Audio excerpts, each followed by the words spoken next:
All right, everybody. Thank you once again for tuning into V Radio. Today, I'm honored to have Bret Weinstein. Bret Weinstein has become kind of a very public figure in a lot of issues that I agree with. And in particular, I would say one of the things I would say that sticks out to me is I guess I'll ask before I spit this out. But Bret, would you say that as far as politics, would you consider yourself left leaning on a lot of things? This is a tough question. It really depends on your definitions.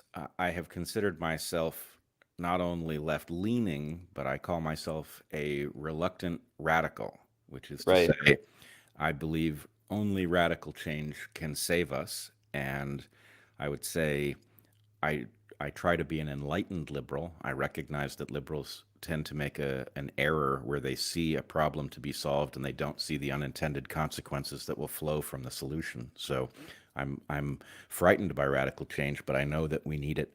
And so yes, there's no question. I'm a left leaning, and I consider myself a progressive. And I kind of feel the same way. I mean, and the funny thing is that I kind of cultivated an audience that actually has a lot of right-leaning people in it, and a lot of them have said to me that due to my constructive ability to communicate with them, that they've revised some of their views on things. I think I would like it if we would stop using left and right as a straitjacket and more like maybe a description, a means of communication of, hey, I kind of feel this way, but not something that you have to be defined as. Something that I remember thinking when you were on with Joe Rogan with Jordan Peterson was that it feels like our politics have to be packaged. And sometimes your package doesn't make any sense. So, for example, I'm pro gun rights, but I'm also pro healthcare. So, where do I go? Apparently, that role doesn't exist. So, they eat both sides will hate you if you do that. But I first want to start by asking a question I ask all guests going back to when I started doing this in 2008 is what was the precipice moment for you that made you decide to go from just being perhaps an observer of world events to being more of an activist, even if you don't use that word to determine it, to describe yourself? Um, I haven't had that moment yet. And I know that's going to sound odd, but I I think what I am is not plugged in to the same agreement about how to make sense of the world and what to do with the product as most people are. And my feeling is I was signed up for an agreement with civilization when I was born, right? My ancestors were hunter gatherers, as all of ours were, but I can't go and hunt and gather and opt out of civilization if I want to. That's literally not even legal, much less Right. possible. So, in essence, I have been signed up to be part of this collective effort. And that means that civilization has obligations to me and to everyone else that it signed up, which is to say, to all of us. Sure. And civilization is in breach of that contract.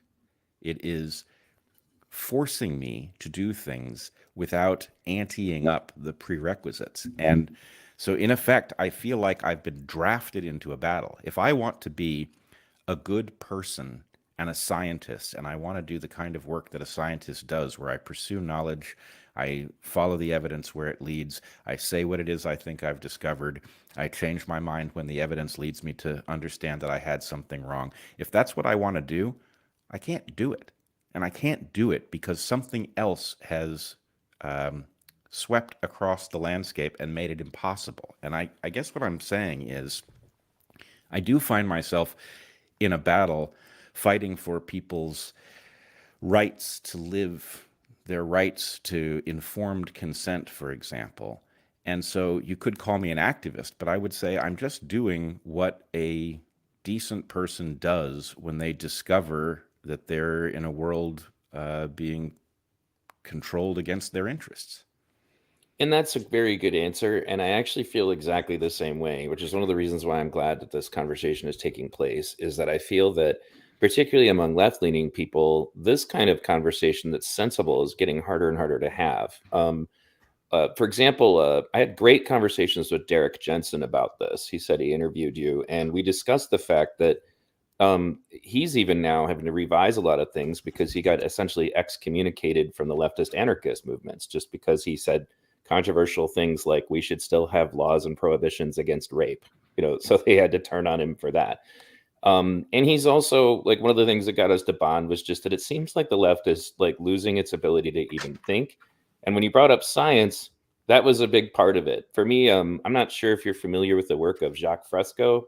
He I was don't think so. well, when he passed away, he was over 100 years old. He lived during the Great Depression, and he was very big on science and reason and redesigning our culture in a way that is both sustainable, but also, with humanity as like the primary, factor. And I'll send you some information about him because I think you would really like his work. And I remember actually you mentioning at one point, I think it was during a Joe Rogan podcast, about being part of a group of scientists who were interested in trying to help figure out a way that society could function in a way that makes sense. So as soon as I heard that, I was like, oh, Jesus, I hope he's heard of Jacques. He runs something called the Venus Project. Unfortunately, he's since passed, but his wife is still there. Well, I guess they wouldn't call her that, but they didn't use that term. But if you ever want to talk to Roxanne Meadows, I think you guys would have a great conversation. That's who he was with. But I do have some awareness of the Venus Project. I have seen it, but I haven't delved deeply. And the movement that you're talking about it flies under the moniker of Game B. And I will also say that my wife, Heather Hying, and my wife is also a biologist. In our book that we recently published, very popular book, became a New York Times bestseller. The last chapter is actually about what we call the fourth frontier. And the idea of the fourth frontier is that we will have to architect a stable and abundant future, that this is not a utopian fantasy, that this is no more unthinkable than the idea of having a house in which the temperatures are always spring-like indoors. But we're going to have to navigate our way to that future. Otherwise, we will perish in the ebb and flow of human conflict over limited resources. exactly, that's the point that I've tried to make to people many times, is that it's not even just a question. I'd say if there was a utopian fantasy, it would be that we could just endlessly expand and continue to just endlessly consume without any consequences or thoughts of the future. But that is such a good point. Yes, that is the utopian fantasy, is the classical thing that we are presented by modern economists. well, and one of the things that I think led to me coming into conflict with my own audience, like my, I guess, evergreen moment, so to speak, was that the woke ideology found its way into different leftist movements that I was part of. And for Fresco, if such a thing is to work, logic and reason and the scientific method are at the core. You have to have these things. It's not like an option. You can't think irrationally. You can't base yourself on emotion if you're going to have a society that's going to be based, in science and actually paying attention to the true laws of things. And I've noticed that I was at the Occupy movement, and there was a moment in question where all of a sudden the focus stopped being about we are the 99% and became about we are the 33% or the 10% because we're the trans people, the gay people, the black people, that like, and not that there's anything wrong with being any of those things, but there was a dramatic shift in the way Occupy felt when that happened. And because I was part of multiple Occupy camps, it was like having a control and an experiment, because in Occupy Detroit, the wokeness just took over and it became very unproductive. We just spent too much time analyzing how, oppressed each individual was, and instead of getting work done. So in contrast, Occupy Flint was also just as diverse, but we didn't talk about that stuff. So we had nice structures that were warm throughout the year. We had solar panels powering our electronics. There's just so much less crap was wasted on doing teach-ins about how we should actually all secretly hate each other, even if we're on the same side. And so there's actually a video I did specifically because you can watch wherein there's a statistics you can track online, whereas when the conversations in the media started changing away from wealth in disparity, from the bank corruption, from all of those things, and into, well, now we need to discuss race and sex and gender and all of these things, and those are the most important thing. And there's actually a quintessential moment when Hillary Clinton is running against Bernie Sanders, and she's saying during a speech, well, Bernie wants to break up the big banks, and we could do that tomorrow. But what would that do for racism in this country? What would that do for the LGBTQ community in this country? Like literally just goes down the line and gets the crowd to scream no every time, nothing, and that was when I started to kind of put it together. I was like, wait a minute, what the hell, And Bernie won Michigan, but he lost Flint and Detroit, which made no sense to me. And so I went and looked at my old Occupy forums, and I had a lot of people saying, well, I'd really like to vote for Bernie, but I can't bring myself to vote for a white male. So instead, we have to vote for Hillary Clinton, who voted for pushed for the crime bill and voted, supported NAFTA and like called black youth super predators. And as opposed to the guy who marched with Martin Luther King. And, it's like those things are not as important to them. And that's when I realized, okay, this is not only do I feel like this is not an accident, I feel it's socially engineered. I feel that they were trying to destroy us. There was one other critical moment in time that I would say happened right before that was Ron Paul called on the Tea Party to say, hey, we have common enemies. You should go talk to Occupy and let's do joint reactions to the banks and to corruption. And then that's, I think, when they really had to get rid of us because, and obviously the woke stuff is going to drive off any right-leaning person right away. And so in any case, I would also ask something else that I kind of stumbled on, and it's weird really for somebody on the left to look at this, but have you ever studied Yuri Bezmenov and his lectures about ideological subversion? I would not say studied. I would say I've watched it. Okay. Like most of us. You get to the point where you're dealing with him saying like real information no longer matters to them. He's like, I could take them by force to go look at the concentration camps and they would still be in denial. And he went on to speak. He's like, despite an abundance of information being offered to them, they cannot come to logical and rational conclusions anymore. And that kind of clicked into my head too, and that kind of brings me to my first question, which has to do with Evergreen.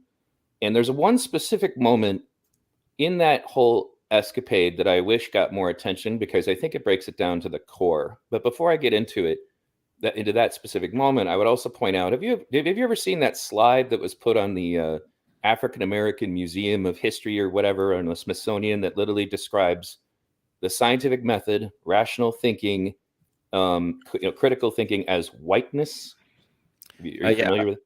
Yeah, I have. And, it's maybe one of the iconic versions of a trope that I've run into 1,000 times in 1,000 different forms, right? And every time I see it, I think your enemies couldn't possibly have done anything more effective than get you to embrace a belief like that.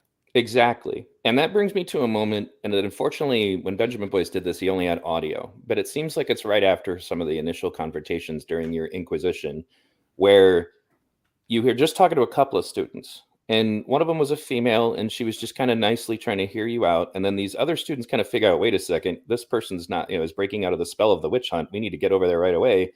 But there's one moment in particular where you're discussing with them, and this guy screams at you, you have to stop demanding that people use logic and reason and white forms of communication. And I was like, what the hell did he just say? And then suddenly that slide started to pop into place. And, so I guess I try to tell people to watch the entire documentary because I think it's really important to watch every single bit, even if they just take it a piece at a time, because that was to me a pinnacle moment that I think, if nothing else that happened to you at Evergreen should get more attention. I'd like to make t-shirts of that quote specifically, because I think that's really at the essence of what scares me. I'm a left-leaning activist. My viewers know that, but I don't really spend a lot of time on left versus right. Right now I'm on thinking versus not thinking. I think that's a far bigger problem for humanity in general. We can argue about healthcare or whatever later, but we can't even come to any kind of reasonable conclusions if this is what's up. So I guess, can you take me, first of all, back to that moment and what implications you feel that insanity of stop demanding we use logic and reason? Yeah, I mean, it's funny. I couldn't have told you that moment was actually captured. I've watched all of Benjamin Boyce's documentary, but there's so much stuff from that era that I don't really even remember what was captured and what's just in my recollection. But I could tell you exactly where I stood during that interaction. I don't know who I was talking to, but I could tell you pretty much what they looked like. It's really almost like it was yesterday. And the moment really captures one of the things that I think the experience, if you weren't there, you don't realize how ironic everything was. Everything was not just crazy and weird, it was upside down. And so, this was moments after my famous confrontation in the hall with 50 students that I had never met, literally, not met a single one of them. They stormed into the building. They confronted me and my students. They demanded my resignation. They accused me of racism. I tried to reason with them. I think I actually succeeded briefly with two people in the crowd who engaged me, and then the crowd took over and made sure the conversation ended so that that progress would not be durable. And then the police showed up, and I didn't know that they had showed up. Somebody, I think it was one of my students, must have called them, but I didn't know that the police were involved at all. It wouldn't have been my instinct to call them. And so the students who had confronted me flooded out of the building to go confront the police. And these two students were left in the hallway, and I don't remember. I don't know if I walked over to them or they walked over to me, but somehow we ended up in a conversation, and it was much less charged. And the point, the irony here is that my classroom was a place where a highly diverse group of students were having a conversation about why humanity functions the way it does, including things like why racism exists, why it evolves, and therefore what that implies about what we can do about it, since most of us agree it's a bad thing, right? So those conversations were taking place in a nurturing, safe environment in which students were feeling rewarded for engaging them logically and carefully, even though obviously they are about matters of deep human suffering and need. And what I realized months later, I actually realized it as a result of what Mike Nana put together in his excellent 3-part documentary on the Evergreen Meltdown. What I realized was what the students who had confronted me, the ones who had demanded my resignation, what they thought was going to happen. That had not been clear to me initially. The whole thing didn't make sense.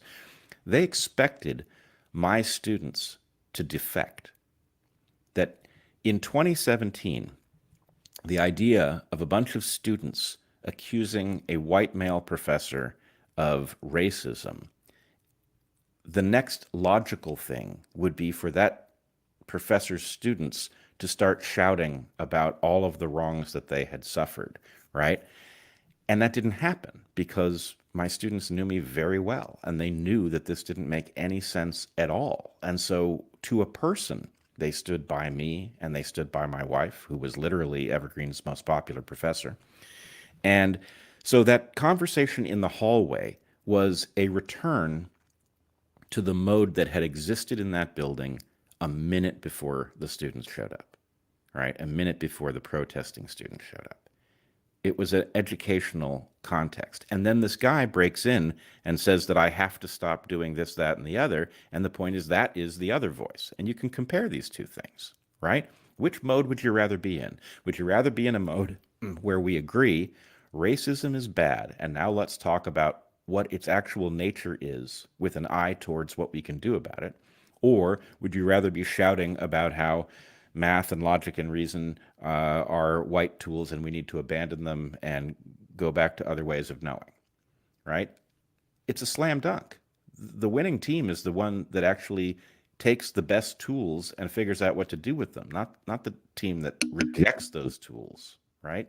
It's obvious. And so that irony pervaded everything. And it continues to this day. We have not gotten over the idea that the right thing to do, if you are concerned about inequality, the right thing to do is to democratize the good tools, not forbid anyone to use them. Absolutely. And I think that at the core of what disturbed me about all of that going on. Now, just for happenstance, I had studied religious persecution and what inquisitions and witch trials look like and how people get to them. It's not that different than how people get convinced to participate in a Holocaust. And the funny thing is this, and I tell my left-leaning friends this all the time, and I also tell the right-leaning listeners, because they will quote George Orwell on a regular basis without realizing that he was literally a socialist who participated in the anarcho-communist rebellion in Spain. That it was actually uh, Stalin working alongside Hitler who slaughtered those people, who were successful anarcho-communists for a while. But he wrote 1984, and he wrote Animal Farm as a warning to fellow leftists of this can happen if you are not careful. And one of the core things that he pointed out was that if you get to a point where people are trying to eliminate objective truth, that's a sign that an authoritarian regime is trying to take control of your society. And that's exactly what they're trying to do. That's what postmodernism is all about, as Jordan Peterson goes on about frequently, and he's absolutely right to do so, is about, no, things may not actually be that. It may not be 2 + 2 = 4. It may not, because we really need it to be that way, because we're going to try to change society into an awful lot of irrational ideas. So we can't have you going around telling people that they should be rational. That's too dangerous. And they don't put those things together. And now we're raising this is one of the things Yuri Bezmenov was trying to warn about, was that they're going to invade your educational system, and they're going to, indoctrinate whole generations of people. And unfortunately, I think many people on the left, because anything that's from a communist, Red Scare perspective, they just kind of throw it in the trash, don't want to hear about it. I'm like, no, you really need to look at this. And I even tell, because Antifa, for example, believes that they're an anarcho-communist group. I'm like, why are you guys tolerating people standing next to you with Stalin flags and Mao flags? Because those people would kill you. And I was like, you would not want to live under them. And it's funny to me is that they don't recognize that, no, that doesn't mean we don't pay attention to what Soviet, ideological subversion looks like, because it's not good for any free people. It doesn't matter whether you believe you should cooperate economically or compete with one another economically. This is not a good ideology. And so in any case, what worries me the most beyond anything else, as I said, this is why it's my major motive, is that people are losing the ability to think. They're losing the ability to communicate with one another.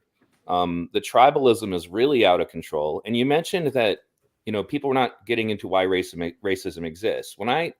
The funny thing is, when I finally exposed my children to racism, or actually had to explain it, was because they overheard me talking about it on my show, not because they had run into it. And it wasn't because of the fact that they weren't in a diverse environment. My children participate in wrestling and boxing, which are extremely diverse. Our boxing gym was so diverse, we even had a Palestinian and a Jew in the same gym, along with blacks and Asians and Hispanics.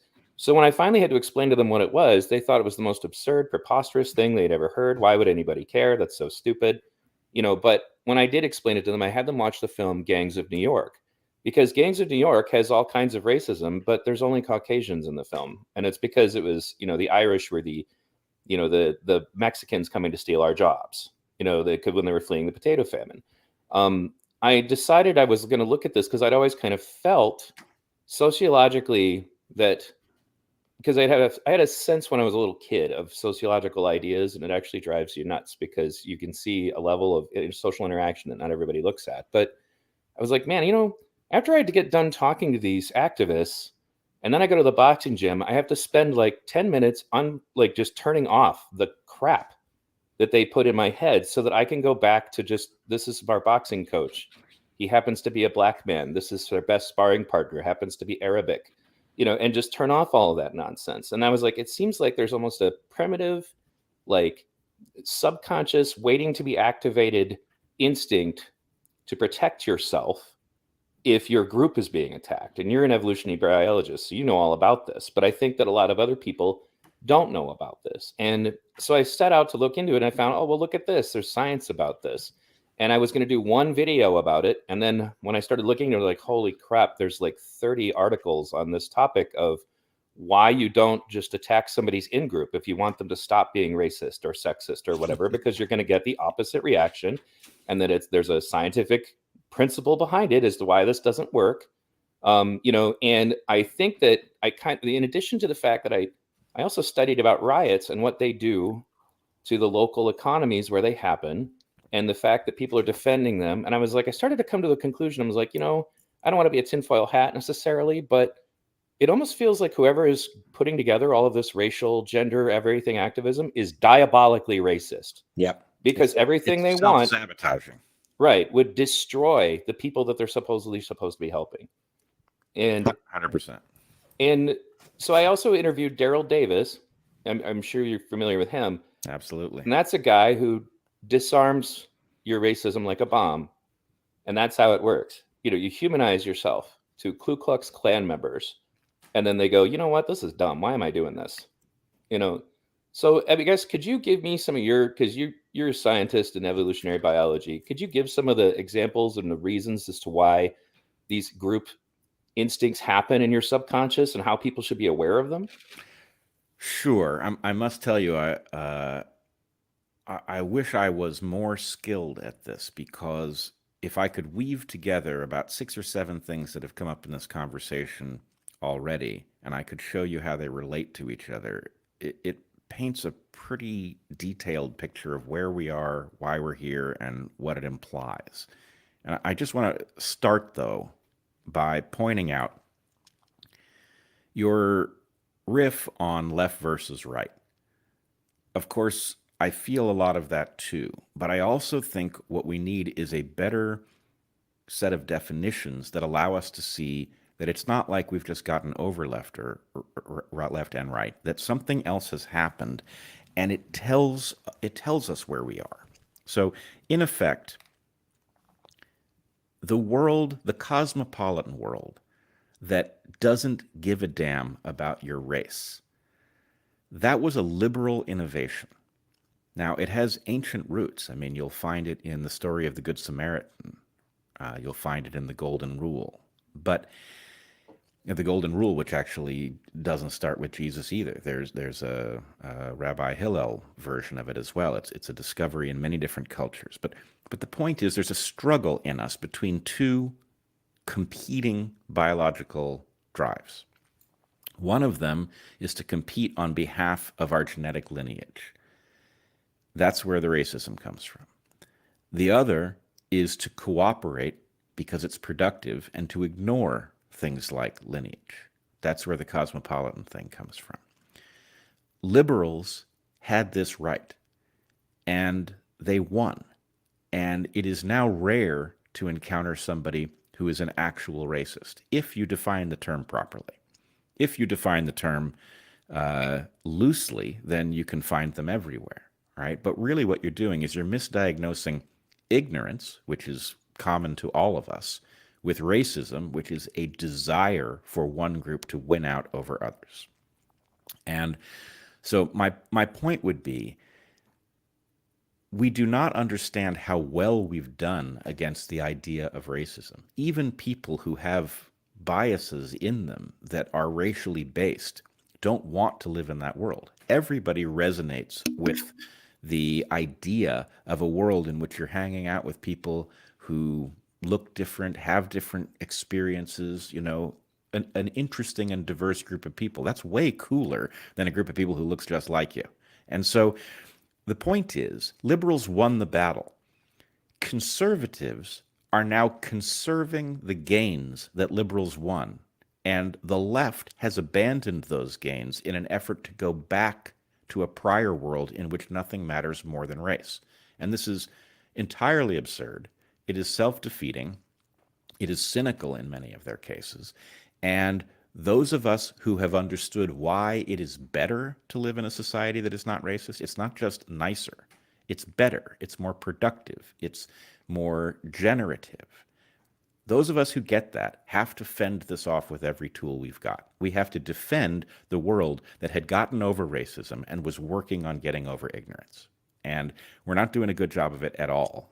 We are allowing the foxes to guard the hen house. And I also have to wonder, the degree to which we are self-sabotaging the important gains we've made is so great that I also have to wonder if someone has not seeded the idea of self-sabotage into our society in some way that we don't understand. And that's where I think Yuri Bezmenov's lectures about ideological subversion come in. And not everything he said came true.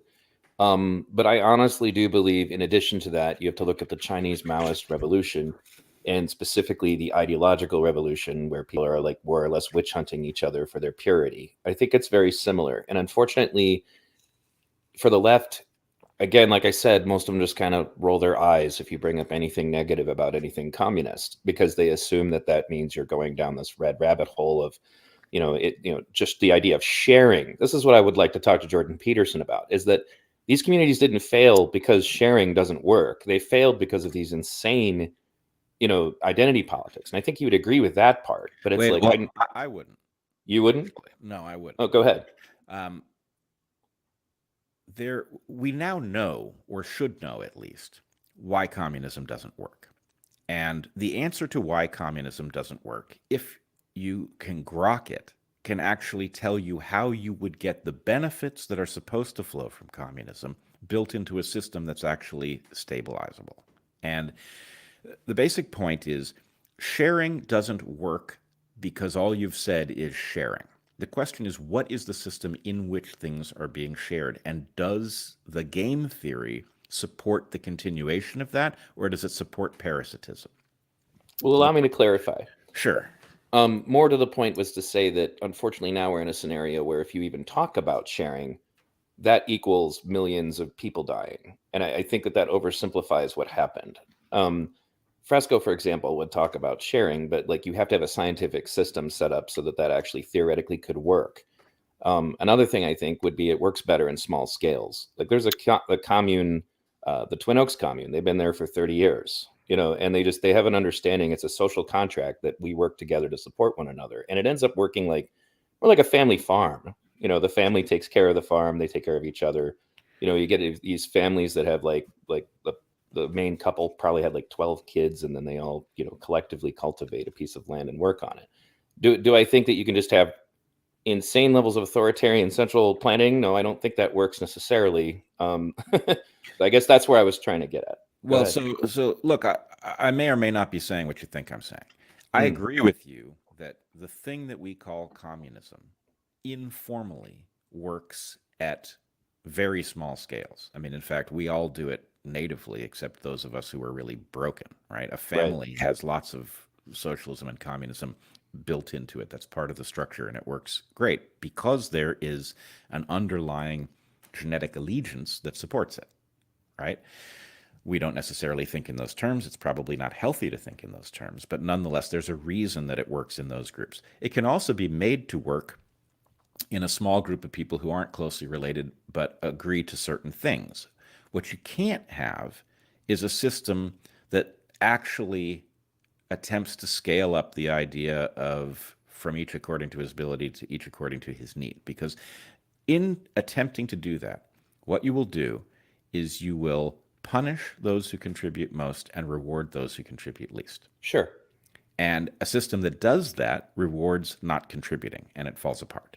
So if you want the benefits that are supposed to derive from communism to actually show up, you have to make sure that it pays to be a contributor, right?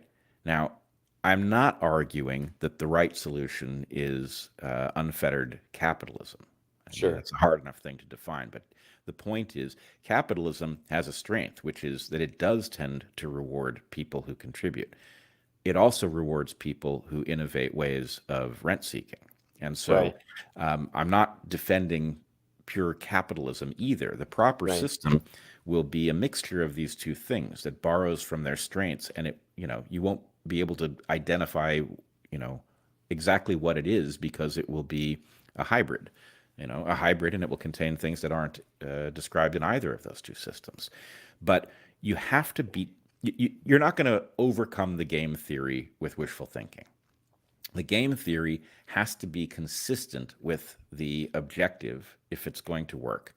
And so the basic point is, look, communism has a scale problem, but that scale problem sets in at such a low number of people that describing communism as a plan for any society is preposterous.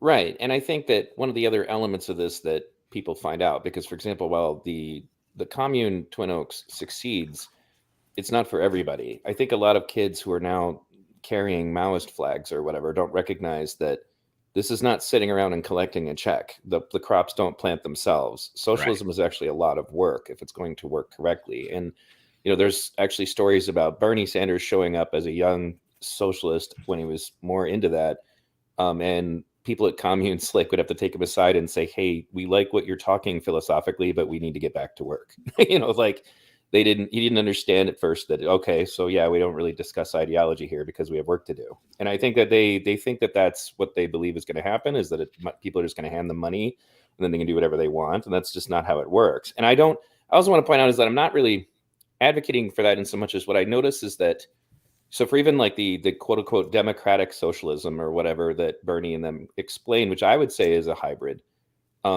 Usually my conversations with conservatives usually start like this. They'll say, well, we don't want universal health care. That's communism. And then they'll say, we don't want universal college being paid for. That's communism. And I said, and then that same person later on in the conversation will say, and Bernie keeps lying and saying that Denmark is a socialist country. And I said, so what you said earlier was that, universal health care and paying for college is socialism. Yes. So that would make us a socialist country, right? Yes. Okay. Well, Denmark has both of those things. So they're not a socialist country, I would agree. However, this either makes you a socialist country or it doesn't. And I think that they were more focused on just trying to discredit the idea that Denmark was what he was advocating for, and less on really thinking it through. Yeah, you're not having an analytical conversation with them. You're having a conversation that is phrased in analytical language as if it was analytical. Right.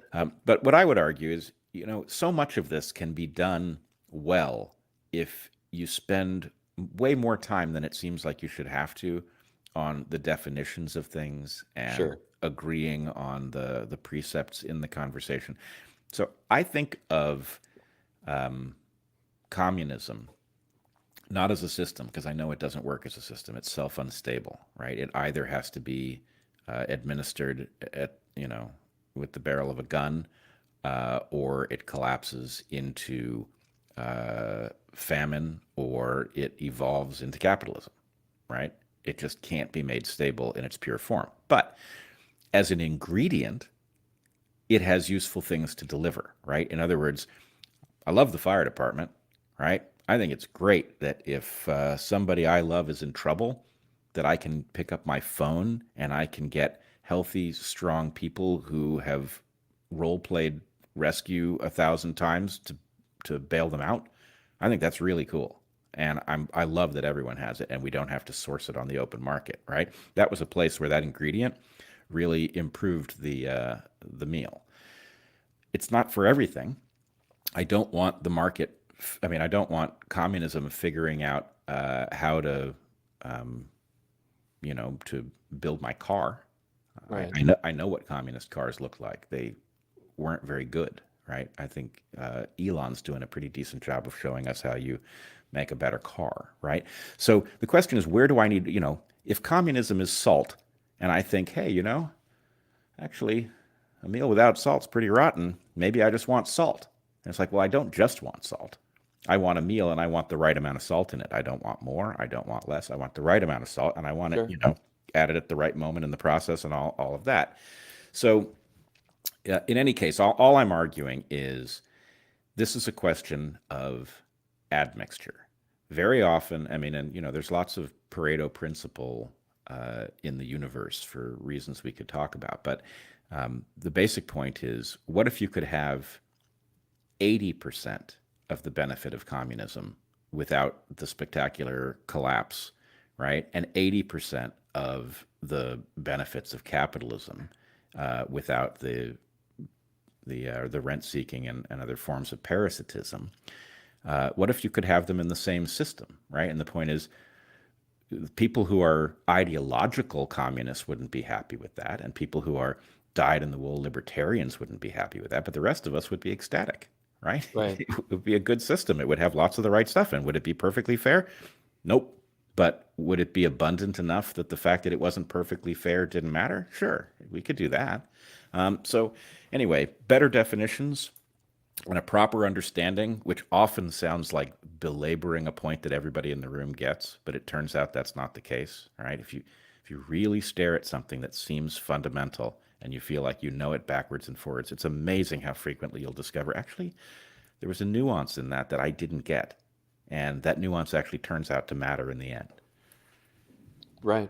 And I would say that it was important to me to be able to have reasonable conversations with people on the right about these things, and that became increasingly difficult as things have gone forward. That's, I guess, is where I was coming from, was to say, all in addition to that, that I've gotten some of them, for example, to accept the idea that maybe they would never vote for Bernie in the primary, but I have a lot of Republican friends that did vote for him in the open primary in Michigan because they realized, in the end, I'd really rather have a guy who at least cares than Joe Biden. And that was something I said, well, I agree, which is why in the past I've even voted for Republicans.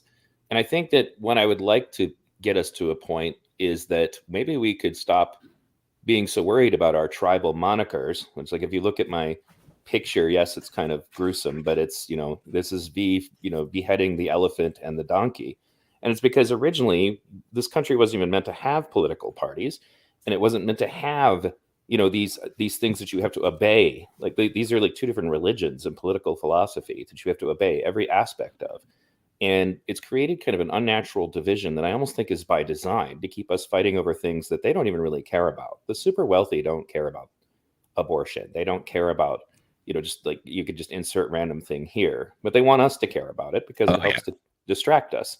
And in addition to racism and all the other stuff, it's all just a big distraction. While the super, super wealthy at the very top, and that's something I think that ironically now I'm noticing more and more, especially like some of the Trump supporters, they're starting to recognize, wait a minute, maybe those big, huge, like Jeff Bezos types are not our friends.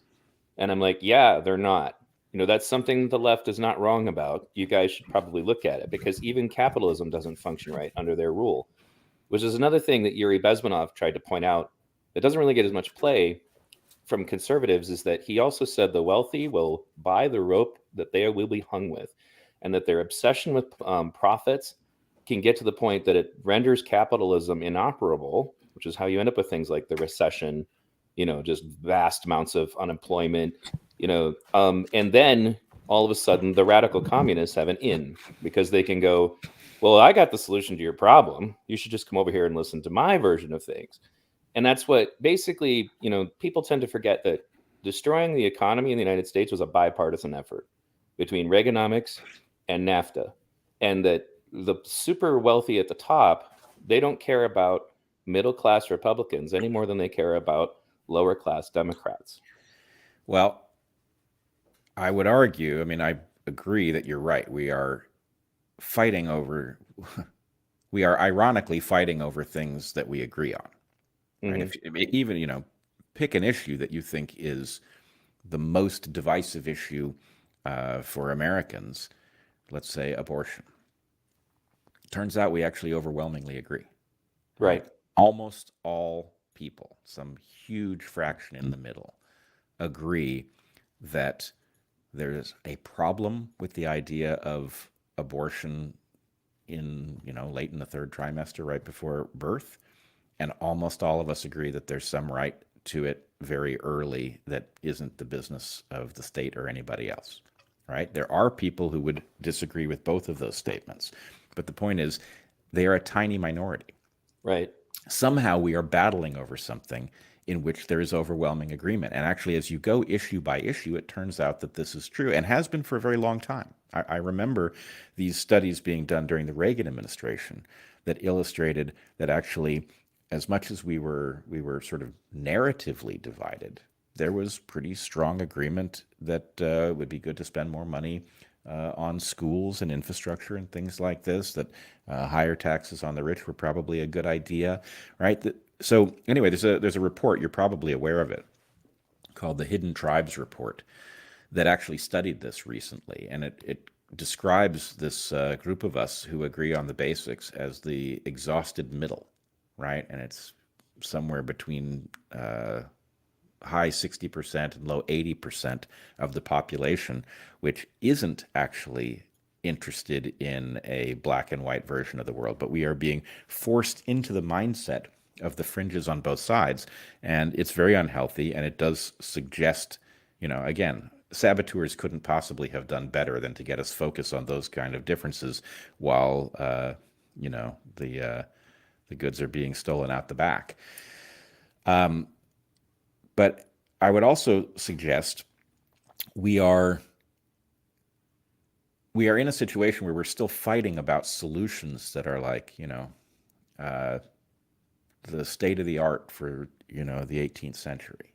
And we need better tools. The Yuri Bezmenov viewpoint that the rich will sow the seeds of their undoing may not be right anymore because they have new tools at their disposal that none of us understand, right? We don't understand what it is like to have social media that gives us the impression that we are interacting with large numbers of human beings and therefore can sort of take the temperature of the room and figure out what people think, when in fact lots of those people don't exist. Which of those people we encounter is non-random, right? So there are new tools at their disposal, and they are also capable of wielding their draconian measures much more surgically than they once could. Right. So the point is, let's say we look at the population and it turns out that, 1/100% of the population are actually people capable of moving the needle, right? Nobody else has enough influence to change our direction. Well, then maybe you can let people live in peace and do what they want, except for the people who could possibly produce change, and then you surgically attack them, right? So there's a kind of surgical totalitarianism that isn't going to look like totalitarianism when you look out the window, but it may be much more effective. And in fact, the pandemic is, of course, revealing all sorts of things about what people will be willing to believe in spite of evidence, what people will be willing to tolerate given fear that they are in an epidemiological emergency. And if we can go back to Orwell here for a second, I always, as a young person, looked at Orwell and I thought, this is a brilliant man, and this is a beautiful and very thoughtful way of describing the problem, but it has a flaw. And the flaw is it's too obvious, right? The examples are too transparently nonsensical, such that if that ever really happened, people would see it. And I was dead wrong. Right. I was dead wrong. He was trying to tell us something. And I think maybe I missed it. Maybe he wrote it somewhere. But I think I needed to hear somebody say, look, I know how dumb this sounds if you live in any normal era. When it comes, you'll understand why I wrote it this way. And I would say that makes perfect sense, in addition to the fact that, I guess, Derek Jensen, when I interviewed him, said that he predicted how the right would go crazy. He did not predict how the left would go crazy. He said that completely hit him by surprise, that it would go to that level of just absolute insanity. And that, I think the Evergreen story really is if you need to take a look down the looking glass, because that's the other thing is I try to tell friends of mine about this, the ones who don't really think about activism. They're like, oh, this will just blow over. And they don't realize, I'm like, no, you don't get it. This is not just one isolated incident. This is happening all over the country. It's organized, like the critical race theory stuff. I had Paul Rossi on my show. You might consider bringing him on yours. He was a teacher who came forward and exposed what they were doing in his classroom. And he exposed situations like kids wanted to come up to him and tell him that they supported him, but they'd literally look at the security cameras and be scared that they might get in trouble. It was like as if they're in a Soviet KGB, right. icy situation. And this isn't college kids. These are younger kids, who supported him. And then they felt that way. And actually, here's a perfect example, I think, that comes back to your background, but was like, they did a flyer that they were circulating in my school system. And I'm in this weird situation where I, as a left activist, am now helping right activists to try to fight critical race theory in my school. These are people who probably have Trump stickers on their car, who are like, hey, can you help us with this? But basically the flyer states that, white children and only white children. Very important that you think only white children. And I've seen video presentations that say the same thing. They emphasize that are essentially born preferring their own race, and that this is not something that supposedly happens to all other children. And that was what threw off the scientific alarm for me. Like, I don't think so. I'd be willing to say that maybe Hispanics babies prefer Hispanics and vice versa, right? And so then I went and looked at the flyer. And then because I actually read scientific documents, I started reading everything they said. And the reality is that all the papers in question, first of all, most of the studies literally only tested white children in the first place. So you wouldn't know. And then secondly, they also revealed interesting things like actually, and then one study, that one of the ones that's literally quoted on this flyer, says that children also prefer people with the same accent over somebody's race. Like it could be a black child. If you're a British child and you're white, you're going to prefer to hang out with the other British child who has an English accent over somebody who doesn't. But none of those things are on the flyer, and there's a reason for that. And that's this, like you said earlier, you can't even do science anymore. I think that the grievance studies affair should absolutely be shocking people. Like this should be something that terrifies them. And when I try to share that with people, they just kind of roll their eyes like, oh, it'll blow over. Like, you don't understand. These people are writing textbooks. Like, Well, there's a lot there. go ahead. I'm First sorry. of all, no, here's the problem.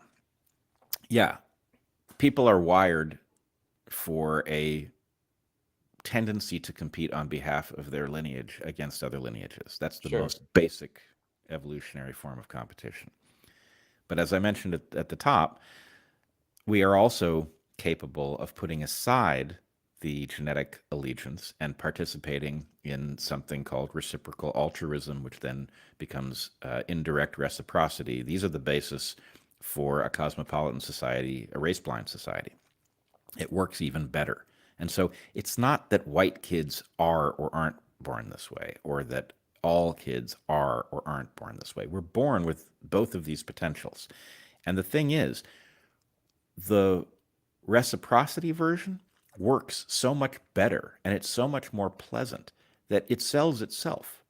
But where did it happen? That's the question. It happened in the cosmopolitan West, right? So to the extent that we are being sold this story, the West is evil and we must do away with it in order to get rid of racism, the story is almost exactly the opposite. The West is not perfect. It does have a lot of racism in its history. However, it is racism that was getting better rapidly, right? Enough that you don't meet outright racists anymore. You do encounter ignorance, and the ignorance will never completely go away, but it gets smaller if we'll let it. And we are now upending that process and experimenting with going back to a much more racist system. Now, with respect to your point about the logic underlying this and whether or not Evergreen is just an aberration, I often, just as you look at some of these things and you wonder if our self-sabotage is so thorough that it has to be the result of, someone inducing us to self-harm, I sometimes look at my own experience and I think, if I could just get everyone to look through my eyes, to walk in my shoes, then they'd know a lot about where we are and where we're going. Because what's happened to me really tells the story. Evergreen happened. Even people who were ignoring the problem at other colleges and universities looked at the absurdity of what happened at Evergreen, and many of them said, well, all right, that was pretty over the top. But they dismissed it, right?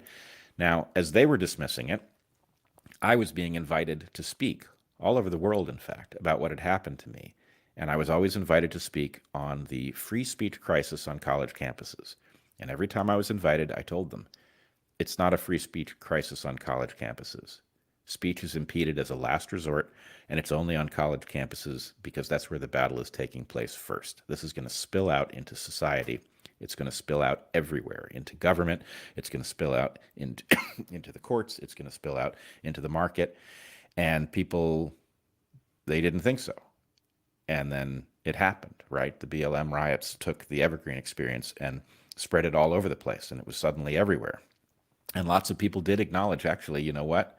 He was right about that. That's weird. How did he know? Well, I knew because I had lived it close up, and I knew what it was, and I knew that you can't have people learning this ideology in college and then not have them carry it with them when they graduate, right? It was going everywhere. It happened faster than I expected it to, but it wasn't hard to see that it was going to happen.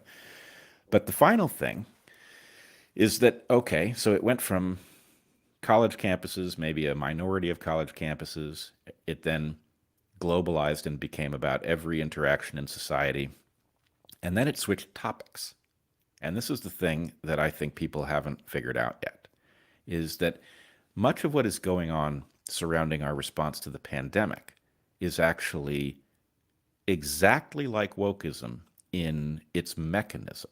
The topic is totally different, but the cancel culture, right, the demonization, it is that same witch hunting phenomenon. And the weird part, the part that really shocks me to my core, is that many people who understood the danger of wokeism when the topic was race and sex and gender have completely misunderstood the pandemic and what's taking place. And they have become what I call medically woke. And they are now witch hunting and canceling and doing all of that stuff. And so what we've unearthed is that this has now become a kind of perpetual state of war that we exist in. And it is preventing us from doing the obvious thing that we must do, which is get pointed in the same direction and continue to fix the flaws in the civilization that we built, which is deeply flawed but highly successful, to democratize the gains of that system so that they are something like fairly distributed. Those are honorable, worthy projects, and we are missing the boat. We are incinerating the goose that lays the golden eggs rather than democratizing the distribution of eggs. And it couldn't possibly be more insane. Right, and I did want to touch on this, and I'm trying to figure out how to go about it because my channel already is hated by the algorithm because I use a lot of realism. I just gave up on being monetized. It lasted about 4 days, and they always have some way. But regardless, I think what I would point out is that I find it interesting. When did this issue become right versus left? And it's almost confusing because they don't like the origins of the vaccine.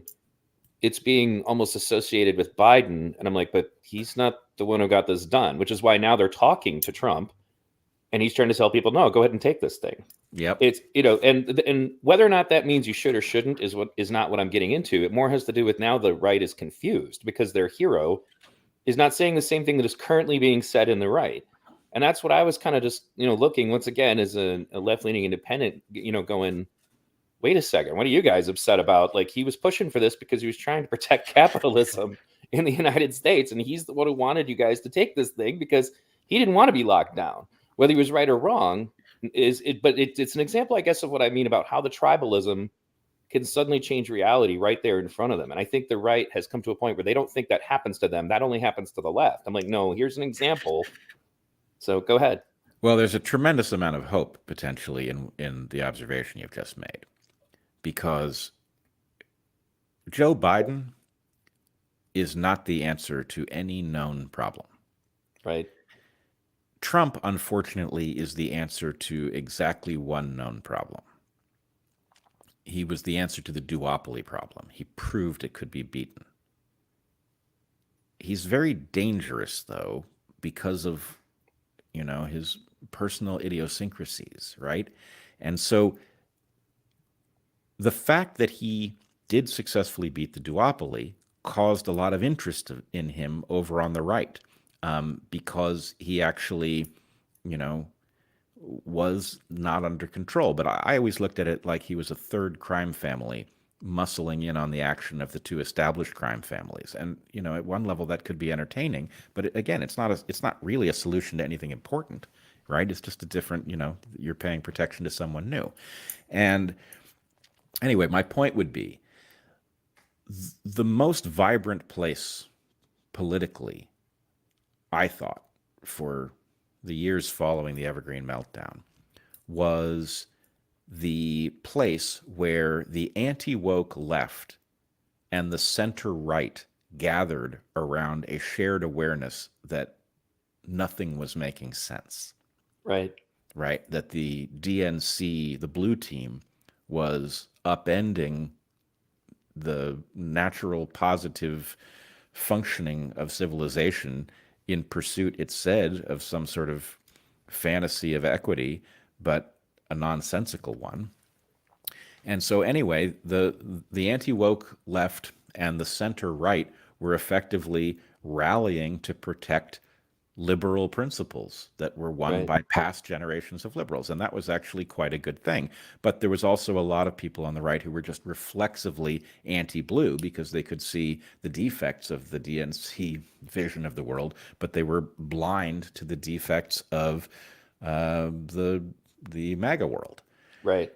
So to have Trump misplay his cards with respect to the vaccines because he wants credit for them, maybe he even deserves credit for them, right?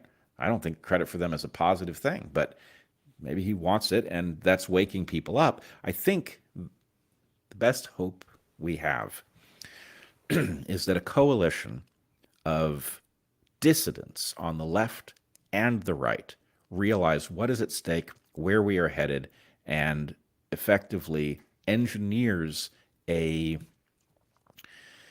partnership. I mean, during the last election, I advanced the Unity 2020 proposal, which was a structural proposal to unify people center left and center right in a Love governing that, by the way. coalition. But my point is, look, that's structurally what we have to do no matter what, no matter whose plan it is. And if we do that, I mean, this actually leads me to the other thing I wanted to recover from the early part of this conversation. Sure.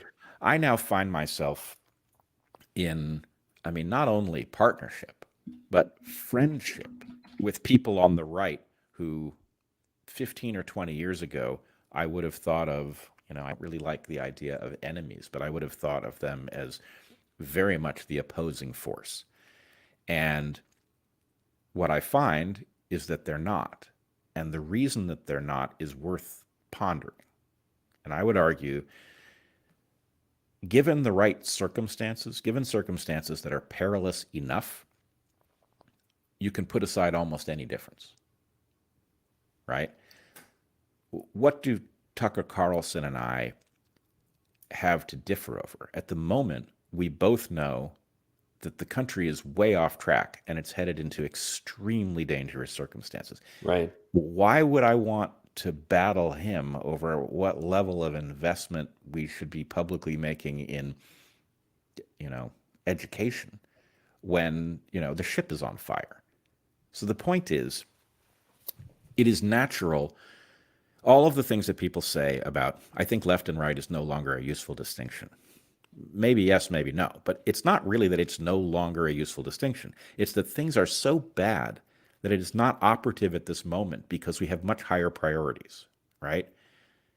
The ship is on fire. Arguing about what the best color for it is absurd. Absolutely. And so that's where we are. And, frankly, it's kind of delightful to find that there are good people across the political spectrum, that they are all having the same experience of partnering with people they never expected to want to talk to. And, it's liberating. So let's lean into it. And what's funny about that, I made a meme about this specifically called Alt Center, which is a parody on alt left and alt right, because we're now at a point where doing what you and I are doing right now is extreme. Now you and I are extremists. How dare us? It's the same thing. And Derek Jensen loved the same thing because he's a long time, again, left-leaning activist who sees this like, we can't even, this is silly. We can't do this.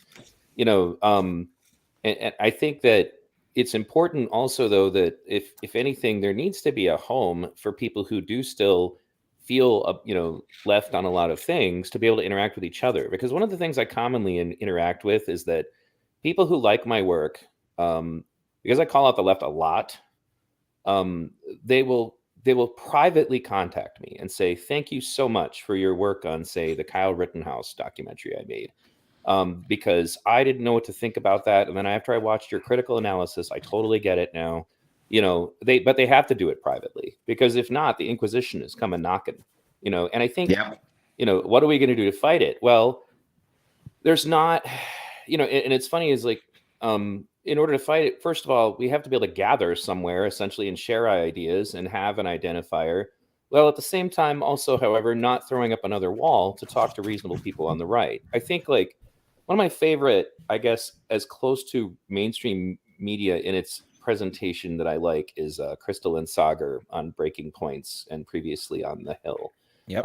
Rising show, because he's a Republican and she's a Democrat. And, officially one's a progressive and the other one, I guess, is what's called a populist Republican, who's, yes, I'm a capitalist. Yes, I'm a Republican, but I still care about people, and then the two of them present news. And ironically, they agree on a lot more than they don't. And that's something that I think that people have forgotten is possible, and so something that Derek Jensen and I talked about in our conversations was that the left itself needs to hold itself accountable, for just absolute insanity that's going on. And then eventually it's going to come down to, I think, like what John McWhorter said when he was talking about his new book was like, eventually people just need to stand up to them and be like, this has to stop. We're not going to do this anymore. No, I'm not racist. And no, I don't care if you think I am, for your ridiculous, illogical reason, and I think that there needs to be some way, I guess, for them to reach out. That's why like Andrew Yang's work, I'm hoping goes somewhere too, with him trying to find sensible people, to work together towards like what you were doing with your unity proposal.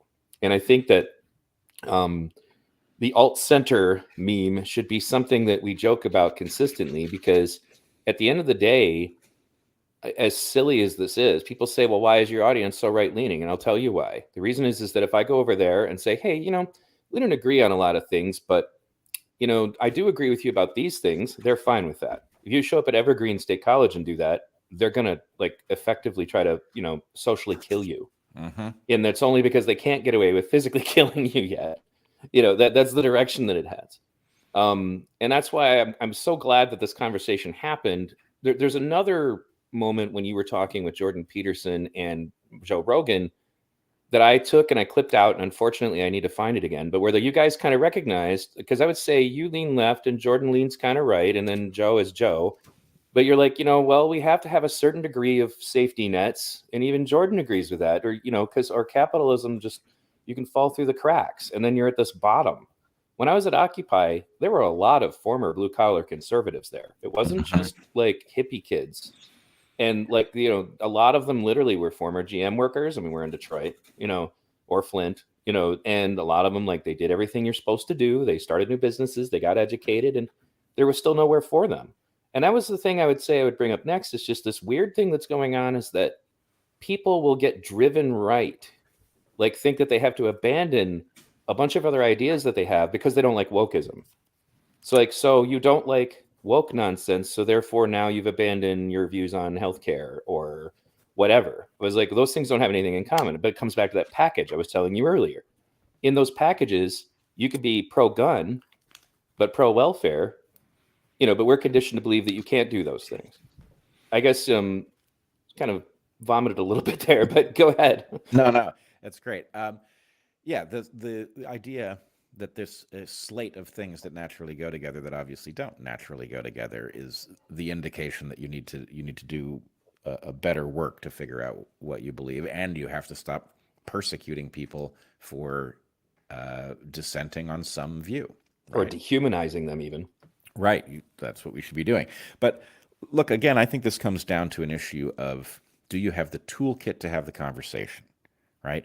Is Jordan Peterson a conservative, and am I a liberal? And does that mean that I want to go in an opposite direction from him? No, this is simple. It's a question of tension between two values, both of which, if they are the only value, collapse. Right? Progressives want to solve problems. If you go around trying to solve every problem, then you will destabilize all of the solutions that have worked. Right? Progressivism on its own is a self-destructive dead end. Conservatism on its own ossifies, and it doesn't accomplish anything. What you want is a system that knows when it needs to make progress, and it knows when it needs to resist progress. And it is natural for some of us. I'm probably better at knowing what problems might be solved that we haven't solved yet. Maybe that's why I'm a progressive, is that I've got an eye for it, right? Right. Why is Jordan a conservative? Well, maybe he's got an eye for the way that liberals tend to miss the unintended consequences they're about to invite. And so, I often say, in an effort to get people to wake up to this, that I am a liberal, I'm a radical that wants to live in a world so good that I get to be a conservative. And the point is, look, if you think progress is the thing to pursue no matter what, then you're going to take a perfectly working system and you're going to sabotage it in an effort to make it better, right? You don't want to be that person. You're pursuing a world. You probably will never see it. But if you did land there, you should become a conservative. You should conserve it against anybody who wants to do anything that might upend it. And if we start thinking in those terms, and the point is, I don't want anybody who thinks their side should govern. I want people who understand that the dynamic nature of the system, its ability to function, is dependent on properly navigating the tension between competing values, right? It is the tension that puts the dynamism in the system. And we are its stewards. So, there's a reason that I can sit down with Jordan Peterson and Joe Rogan and we can disagree over things, but there's no tension. And it's because we all want the same thing. We all want a nation and a world that works, right? We want a nation and a world that is fair, that is decent, that rewards people who contribute to the world. Who wouldn't want that? And so the point is, there's nothing really to disagree with about that. There's a lot to disagree with about where we are in history and what we might do next and what might happen if we attempt it, right? But people who like each other can very easily have that discussion because they know that in the end, look, if Jordan Peterson is right about something and I'm wrong about it, I want him to win the argument. Why? Because we're trying to get to the same place. If he's right, then that means his version of that story is one that will get us closer to the place we both want to go, right? So anyway, the divisions that you have described here several times, they are unnatural and they are certainly unproductive.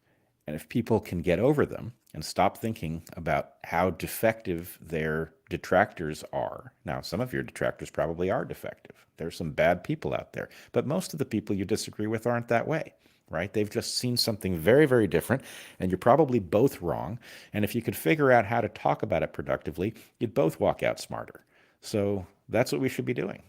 I would agree. And I think that it's an interesting point. And that was one of the reasons why I brought up why is the vaccine thing right versus left now, to kind of demonstrate to my right-leaning audience, and they listen, was about the fact that don't just fall in line with whatever you see on Fox News. Because, for example, the police brutality issue, I brought up that why is this right versus left? You guys don't remember Ruby Ridge? You don't remember Waco? And then they suddenly all went, oh, wow. I'm like, yeah, wow.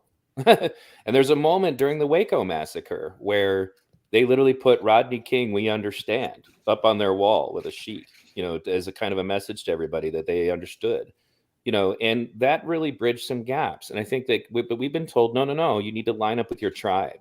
You need to, whatever it is that we don't like, you need to not like it too. And there's an analogy I would share with you that I also shared with Derek, and he liked it. I share with everybody.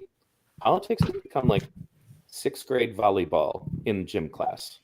Maybe the teacher mistakenly calls a point for your team, and that the ball was out, but you're like, no, we're good. And if anybody on your team says anything, you go, shut up, man, shut up, even though it's false. That's the part where you can't have any society if that's how things are going to be. Right. No, we have to agree that the most important thing is that society work. And I don't know how old you are. How old are you? 45. You're 45. Okay, so I'm 52, and I feel like I am just barely old enough to consciously remember a world in which governance functioned. It didn't function well, but it functioned. And that quickly turned around, and this became something very different. But there used to be an idea called the loyal opposition. And the loyal opposition were people who their job was to hold your feet to the fire so that if you're a progressive, that you did it right. And actually, you know what? Tucker Carlson, he has been doing this job, right? I think he's actually annoyed at liberals for falling down on the job, right? And he's one of the few people who talks about class warfare and, corporate greed and its effect on politics. So anyway, the loyal opposition is what we need, right? And Sure. when you're not in power, that's your job, the loyal opposition, right? You should want the society to function. You don't want to tear it down. You want it to function well. You should want to fix it. And when the other side's in power, then your job is to make sure that they don't put one over on us. But we've we've gotten into this team mentality, which is mind numbing and so utterly wasteful. And I hope people wake up quickly because we don't have a lot of time. Right. And that's one of the reasons why I focus so heavily on trying to get people to think and be able to entertain ideas that may not necessarily agree with all the time, and not dehumanize people solely for not being on the same side of an issue. Because at the end of the day, I think that's so much more important.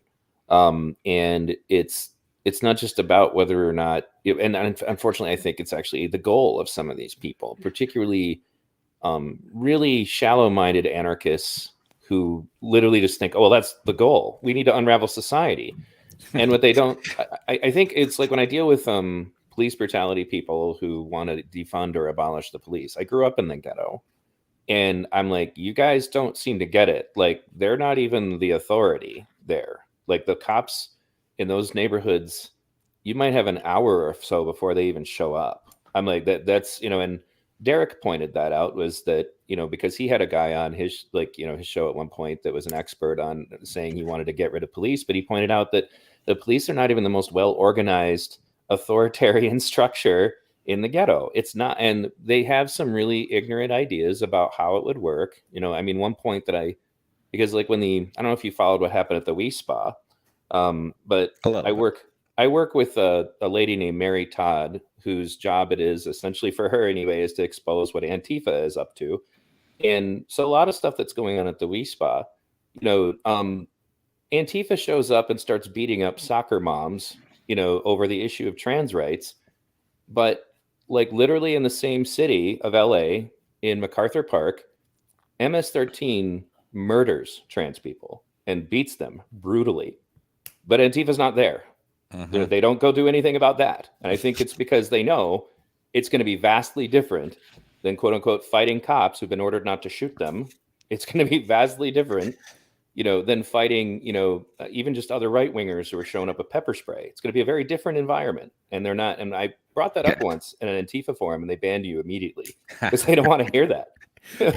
Yeah, it's not going to be as Instagram friendly.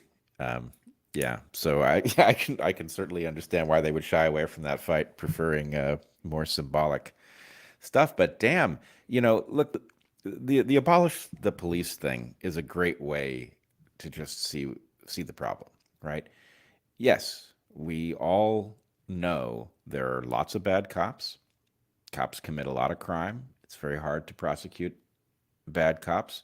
But imagining then that the crime is cop-based and that in the absence of the cops that you'd have less crime, it imagines that how much crime there would be in their absence, and you Right. don't, right? And so this should be obvious. It should take about 3 minutes. Anybody who thinks, oh my God, the police are out of control, if we do away with them, society will be better, should just simply focus on the question of, how do I know how much crime isn't happening because the cops do eventually come when you call them? And if we stop doing that, how much crime there will therefore be? And, of course, the crime wave that we've seen since the BLM riots, as we, reduced funding for police across the country, tells the tale, right?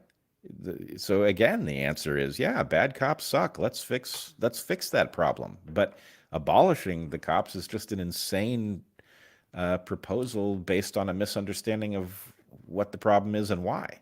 A lot of them have some really unrealistic views. Like, I have a friend who's a black gentleman who attends a lot of these riots, and and just protests and rallies and listens to them talk.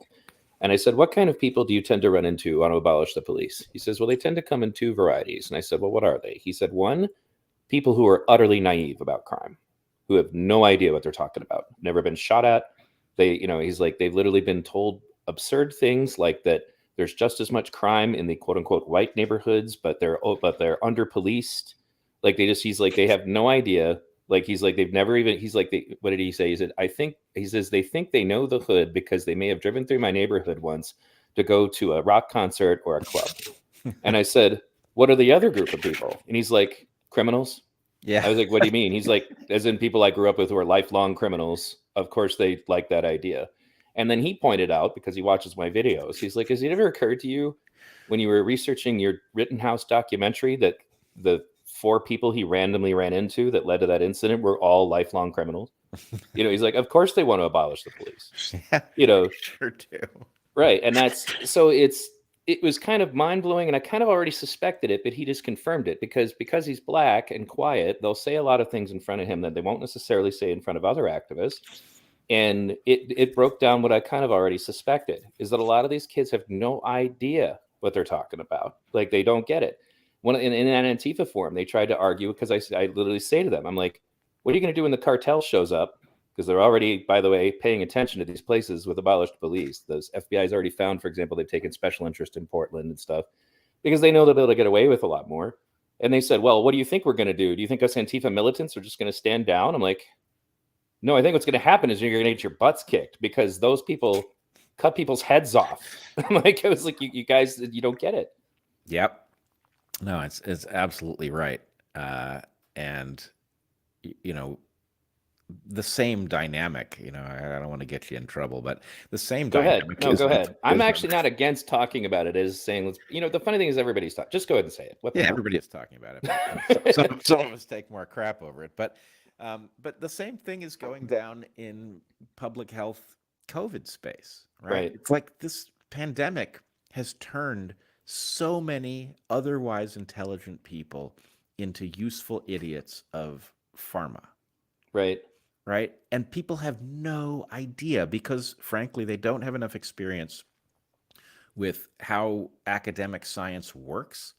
It's just a black box, right? And it seems like, it must be about the data and it must be about peer review. And as long as I stick to people who claim to be speaking for those two things, how wrong could I go?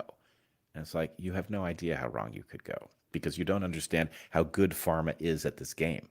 Pharma didn't start playing this game with COVID. Pharma has been practicing this game. It has been perfecting its game. It has been getting its tentacles inside your governmental regulatory apparatus for decades, right? It's playing us like a violin, and people cannot see it, right? Just as they cannot see, oh yeah, it is the criminals who want us to abolish the police, and of course they would, right? Right. Same deal. And that's the thing about it that also because like leftist friends of mine are like, why are you, hesitating on vaccines and stuff? I'm like, when did you guys all start deciding that Big Pharma was your friend? Right. Like, what the hell? Take me back 8 years ago at the Occupy camp. We hated Big Pharma. What is with you people? Like 3 years ago, every single person that I knew at any level of depth would have been like, oh yeah, pharma, corruption, of course. Right. They could have listed a number of things they suspected pharma were doing, right? Diagnosing people with diseases that aren't really diseases, extending the definition so they can prescribe more pills, not telling us about the danger of the pills. Everybody knew. Right. And then suddenly, I have tried to ask people on Twitter. I've tried to run polls and things and just say, okay, what percentage of our response to the pandemic do you think is the result of pharma corruption? Is it 0? If you think it's 0, why would it be?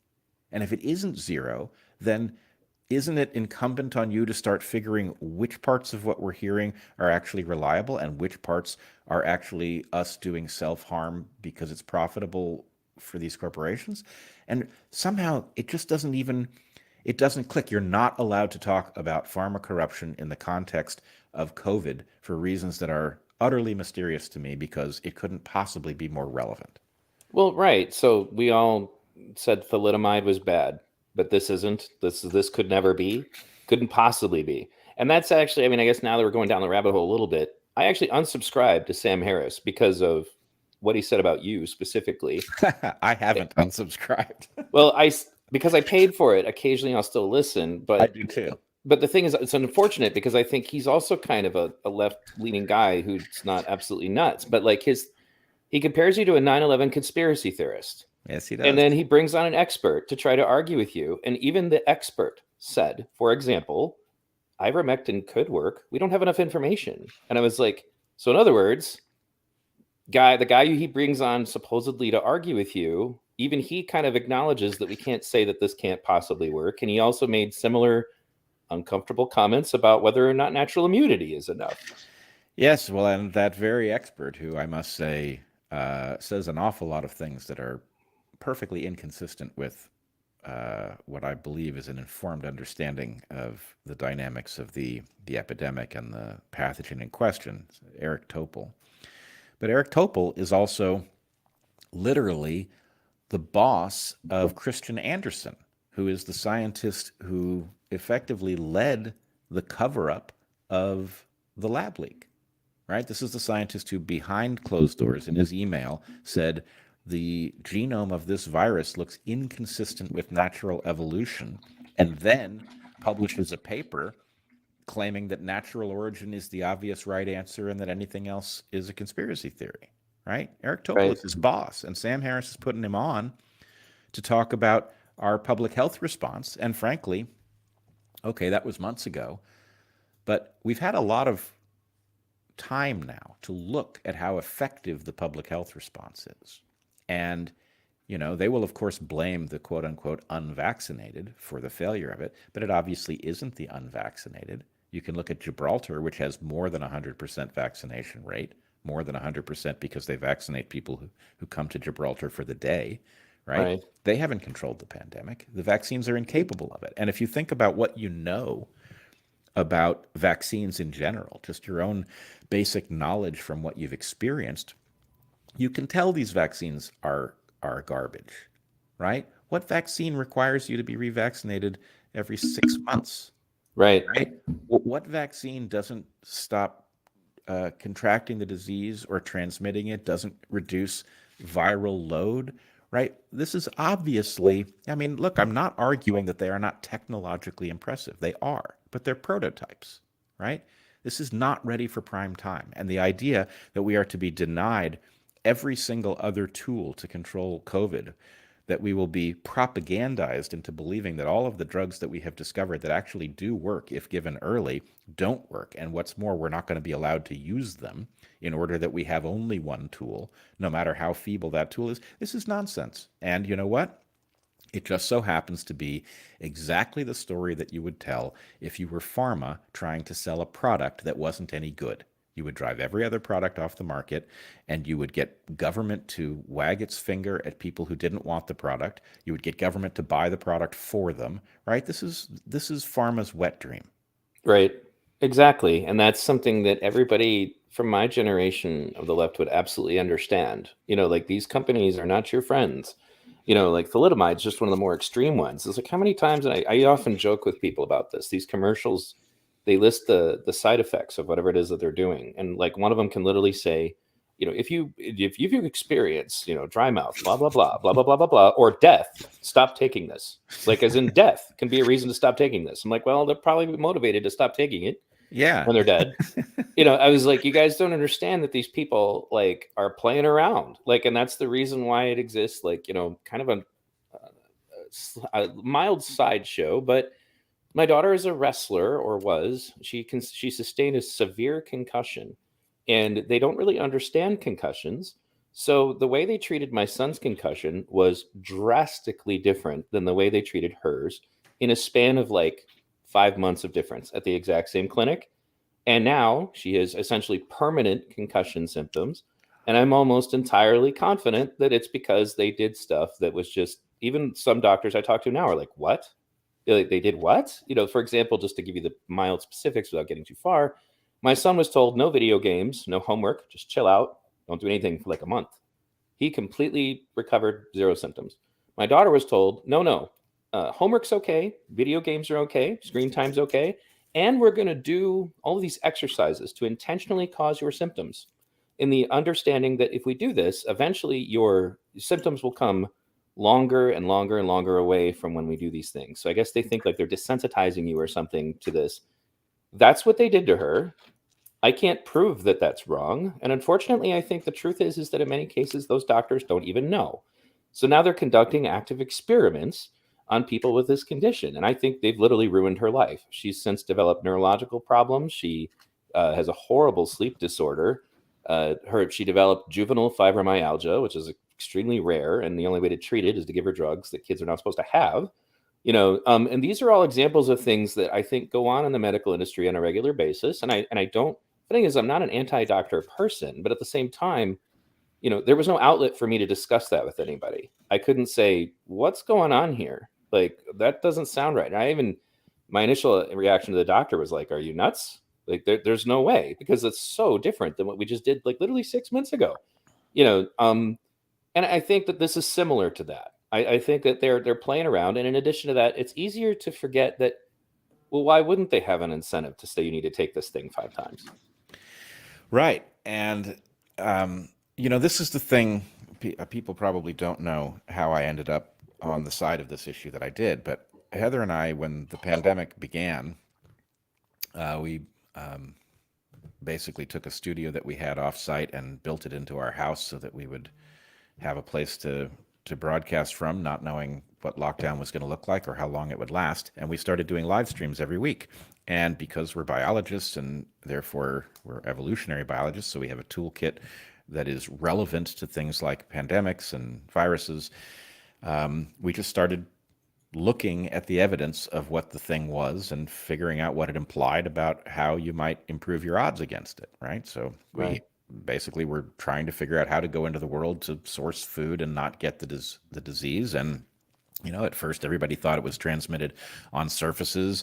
And anyway, our model for how the thing worked got better and better, and people really appreciated watching us, show our work about how we got to various, recommendations of how to deal with it. But the point was, at the point the vaccines came out, it was initially very alarming because we could look at what they were saying the nature of the vaccines was. We could look at the technology involved, and we knew just how novel they were.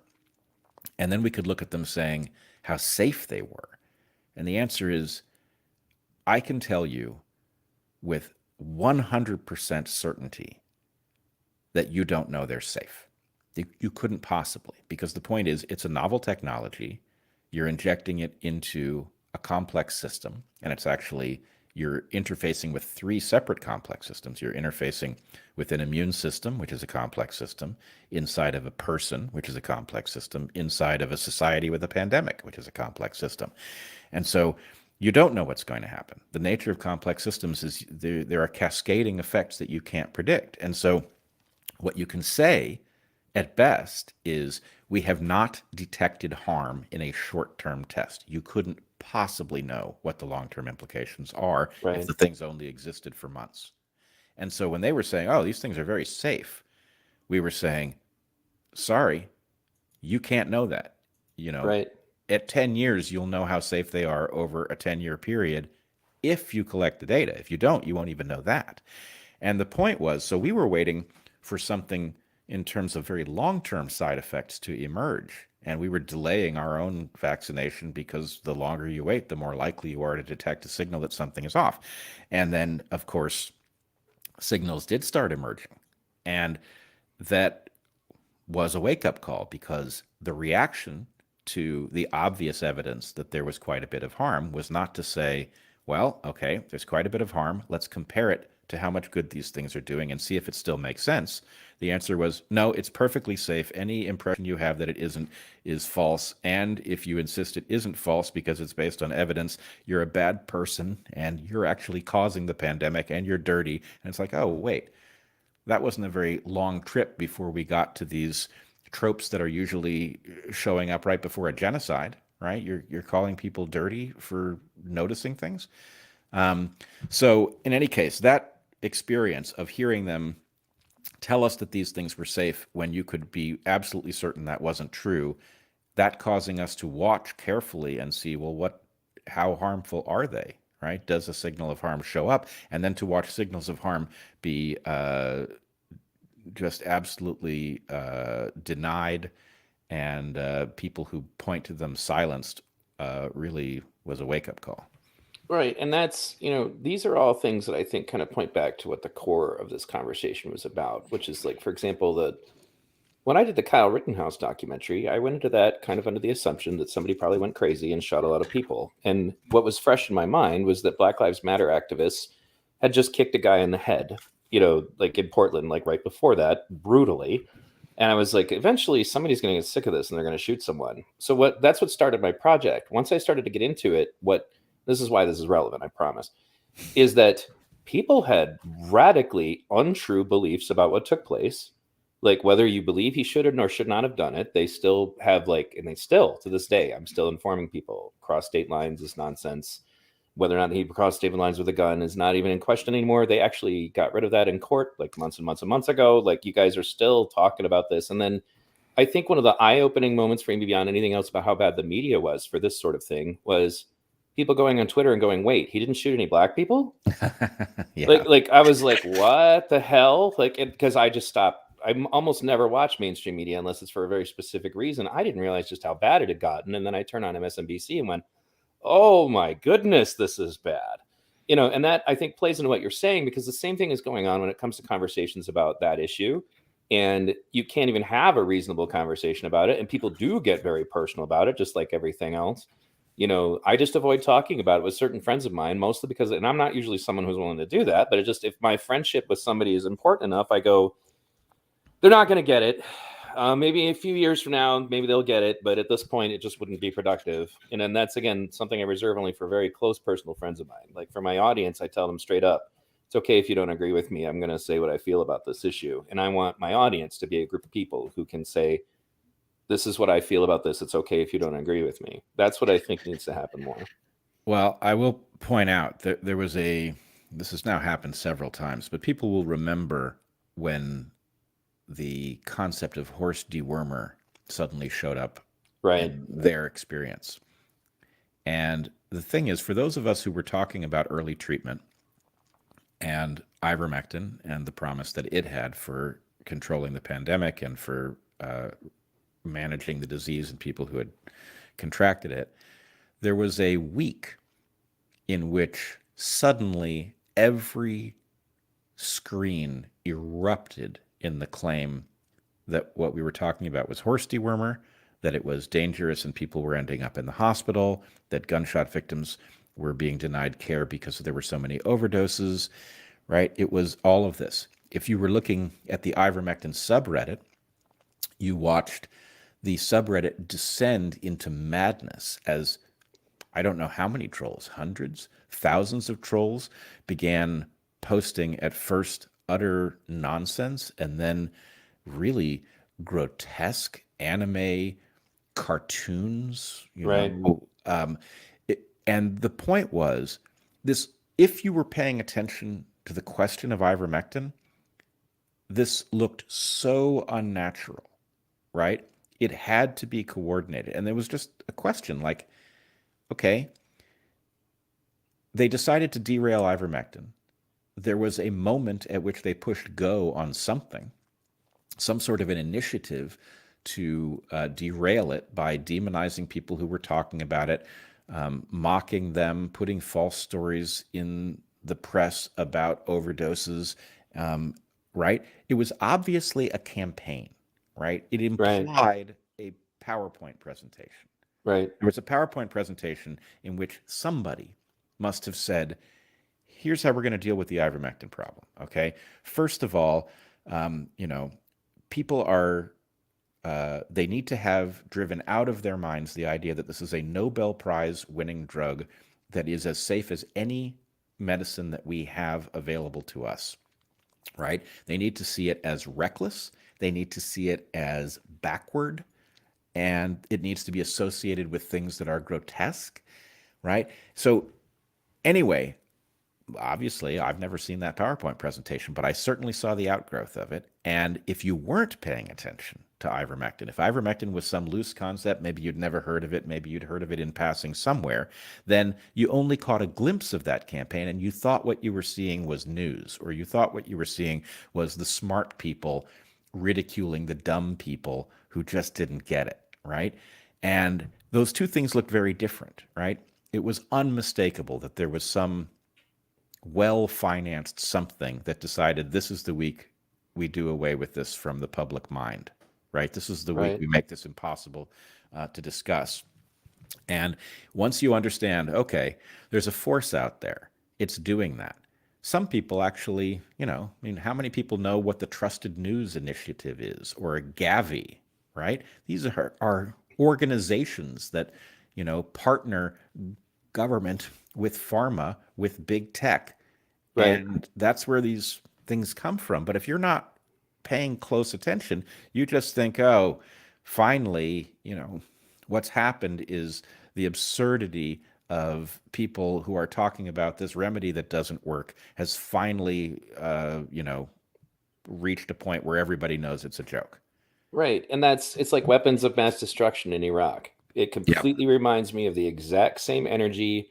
And I play a video specifically of watching because, ironically, now all of those people are somehow becoming in fashion again. It's cool to be a Cheney and it's cool to be Yep. Rumsfeld. We need to talk. I'm like, what is wrong with you people? And then as soon as Bush came out against Trump in favor of Biden, everybody was like, oh, Bush is cool now. I'm like, no, that's actually why I'm definitely never, ever going to vote for Biden.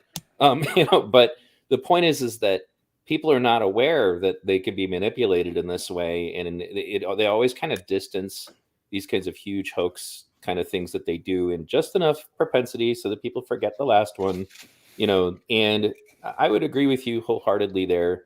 And I want to say that I'm glad that you're doing what you're doing. Please keep doing what you're doing. And there was an analogy that popped into my head once when watching the Evergreen thing, was it reminded me of the original Star Wars film, because there's a moment where Vader's about to kill Obi-Wan and he said, "You can strike me down, but I'll become more powerful than you could possibly imagine." And I think that's what happened to you. I think it's what happened to Jordan Peterson. And I think it's what's happened to a lot of people. The algorithm is careful to try to prevent more people like you from existing. So, It's the whole reason. right, If you punish people publicly enough, then the next person who would do it thinks better, right? right, And so the point is, I'm not fooled by what's said about me. How could I be? Right? right, But the point isn't to fool me. The point is to fool you. right.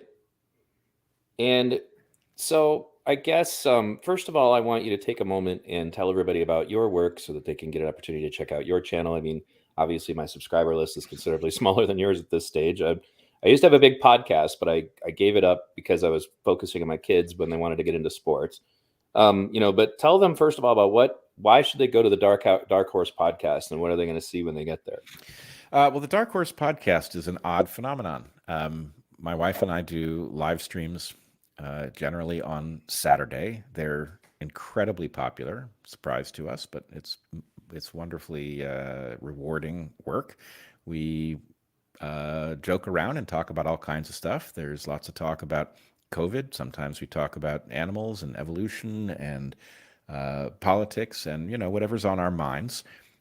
And I don't really know why people like it. I suspect it's because we show our work. When we make errors, we go back and correct them. And people have come to trust us because, I don't know, if you were going to fake something, it wouldn't be us. So, we're authentic, and I think it shows. We've written a book, The Hunter-Gatherer's Guide, A Hunter-Gatherer's Guide to the 21st Century. It is a New York Times bestseller. People are really enjoying it. They are passing it around and discussing it, which suggests that they're actually reading it, which I think is great. You can find me on Twitter at Bret Weinstein. Bret has one T. There is a Bret Weinstein with two T's, and I apologize to him for all of the stray insults that come his way. He does get them quite a bit. Right. Yeah, maybe that's it for the moment. No, for sure. Thank you very much. And if you don't mind, I'd like to talk to you briefly off the air. Sure. Okay. First of all, I want to thank everybody for tuning in today. And again, if you haven't checked out Bret's work, you really should. Thank you for tuning into V Radio. If this is your first time checking me out, you can check out my archives. I've linked my website multiple times. It's really just kind of a link website so that you can find me on the various platforms. I frequently run into little hijinks wherein YouTube will find ways to make it difficult to find some of my better stuff.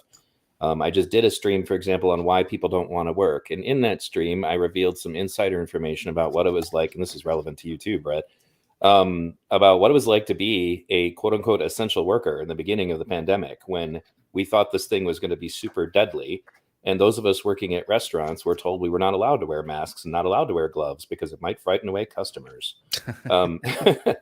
Yeah, and the fact that some of the companies, for example, like GameStop, just literally said we're not shutting down any stores. We're not, we're not going to provide you with disinfectant. That's all on you. And that it's difficult to find that stream. I ended up having to go the Twitch version is still up if you guys want to check it out. But there's stuff that's like that, and something that you can do for me if you can financially support me. That's neat. I'm at a point now where I'm essentially not totally paralyzed, but parts of my back don't work anymore, so I can't stand upright. So this is it. This is what I do. You can support me on Patreon. You can support me on PayPal. And you can do all that also at my website. You can get to it by b-radio.us. And you can also join my social media. And the reason why I tell you that that's important is that YouTube subscribers of mine, in fact, the funny thing is I have this huge guest on. And in the time that I've had Bret on, my subscribers have gone down. And I know it's not because anybody's mad. I was on Good Logic's channel. He has like 50,000 subscribers. And he and I literally watched in real time where 400 subscribers just vanished after I went on somebody's show. So somebody doesn't want me talking. And I think it's because I'm a reasonable leftist. We're pretty dangerous. And, you can subscribe. Please share my stuff. Subscribe to it on all of my platforms, whether it's Rumble, Odyssey, BitChute, whatever. And my podcast, and I'm going to upload this one as a podcast too, because this is audio friendly. You can listen to that on multiple platforms. And thank you guys very much for tuning into V Radio.